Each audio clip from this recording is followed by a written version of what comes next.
النهاردة كنت خارج مع خطيبتي رايحين مطعم جديد لسه فاتح، وخطيبتي للأسف زي بنات كتير من النوع اللي بتغير عليا جدا. وأنا عن نفسي مش عارف على إيه. والله يعني أنا لو ماشي معاها وبنت تانية بصت لي ممكن عادي تزعل وتمشي. عيب اسم سيدنا محمد يعدي عليك وما تعملش إعجاب ولا حتى تصلي عليه في الكومنتات.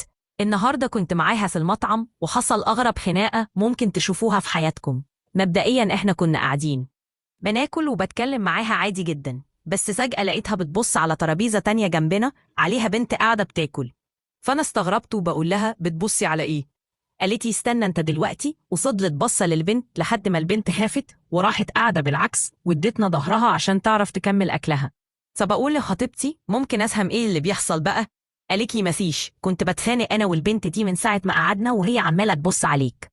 فكنت ببص لها عشان تعرف إن أنا خطيبتك مش أختك يا حبيبي.